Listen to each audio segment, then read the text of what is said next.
You're having trouble decoding your baby's cries, you're not alone. There are 5 different types of baby cries, and it can be so hard to distinguish between which is which. Are they hungry? Are they tired? Are they cold? Why do they keep crying? What are they trying to tell me? Well, let's get into it, because these baby cries, they're trying to communicate something to you.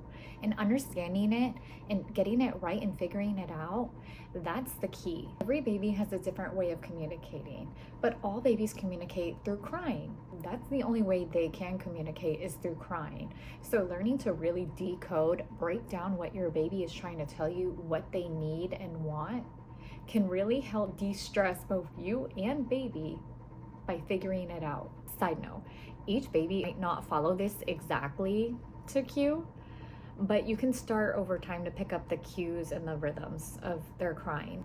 So commonly, there are about 5 different types of baby cries. So number 1, the hunger cry.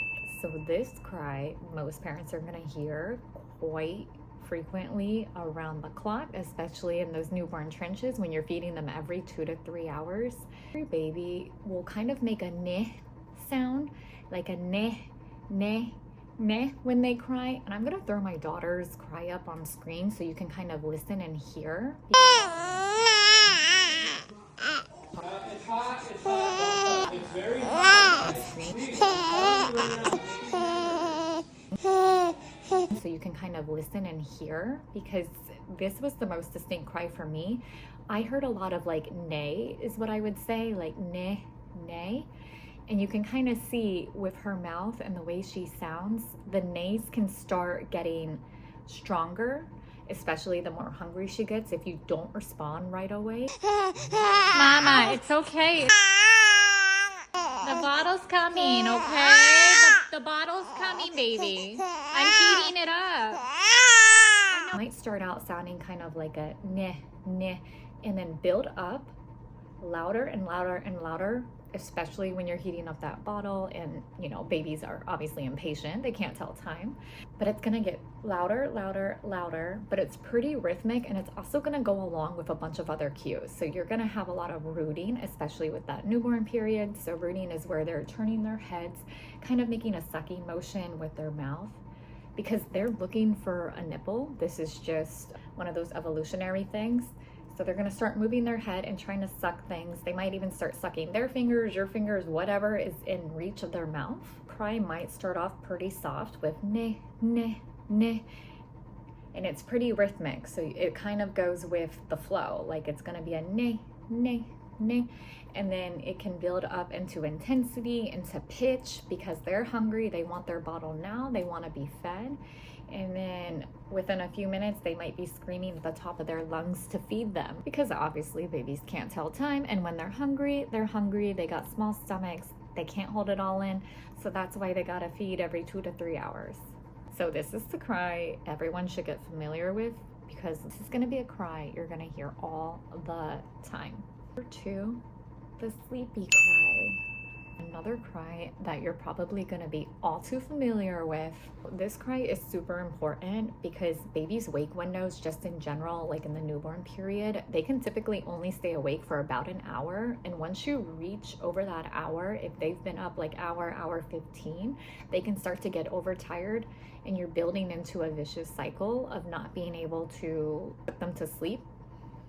And if you can't get them to sleep, because the more overtired they are, the harder it is to get them down, well, you've just found yourself in a vicious cycle chasing your own tail, because baby is now harder to get down. Babies don't have the ability to put themselves to sleep, so they rely on you to put them to sleep. Sleep, not sleeps. So by you becoming attentive and trying to figure out what this cry sounds like, along with the other motions that go with it, this is going to be important for making sure your baby gets adequate sleep, and so do you. A sleepy cry might start out like a moan, whiny, low pitched, and what you're looking to hear is more of an oh, oh. I know that sounds weird with my oh. So you're looking for an ah, like an oh, or a wah. Just something moaning and groaning, low pitched, but that can very frequently start from like a low pitch and move up to a high pitch, similar to the hunger cry.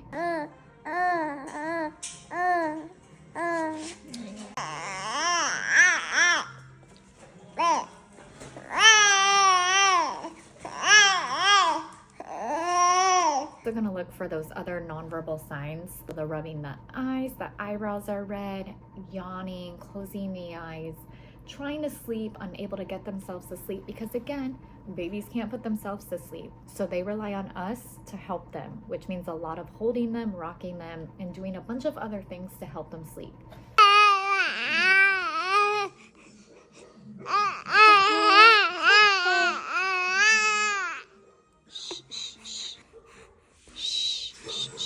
Recognizing this cry, getting them down before they're overtired, super important for baby and you.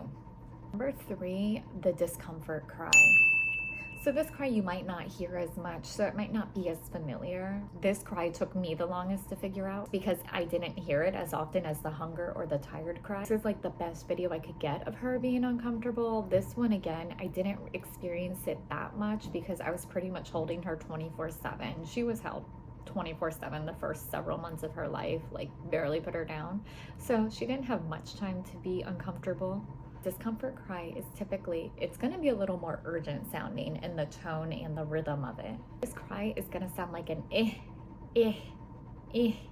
And I'm going to throw it up on screen like what my daughter's cry sounds like. Okay. I can't. Oh, it's okay. It's just banana. It's just Mama. It's okay, baby. I know. It's weird. Nana, let's try Nana. Okay, no. Okay. Okay, I'm done. Thank you for trying. Okay. Okay. It's okay. Maybe Oh next my God, those are real tears. This could mean that your baby's uncomfortable in their clothes. Clothes are too tight, might have some gas. That's a big one. Gas pain. They can be too hot, too cold, not comfortable, just having that gas pain and everything, or just be in an uncomfortable position. This is the perfect time to check for a wet diaper. Clothing, is their clothing wet? Did they get a little spit up on it? Making sure just pretty much that they're in appropriate clothing, not dressing them too hot or too cold, because that could contribute to the discomfort. And then also checking for gas pain. So doing the little bicycles with the legs, because babies have a lot of trouble with getting that gas up, especially after a feed or if they're colic or have acid reflux. Even like doing things like a warm bath, doing the bicycle, switching positions, doing tummy time to help move that gas around and get it out. Number 4, the pain cry. This cry, in my opinion, is the most distinguishable. This cry, usually the onset is typically high-pitched, intense, and just sudden. So I actually have a video up here I'm gonna put on screen of, I was changing my baby. I was trying different swaddles and I put a swaddle on her. She lost it, absolutely lost it. I mean, the moment I heard this cry, something's wrong. Like something was so wrong that my cat ran over to check on her, because that's how distinguishable, loud, and intense. This cry, like it would be a cry expected from like an adult too, if they were in a scary situation or something painful were to happen. It's pretty sharp, loud, intense, and sudden. I would much rather have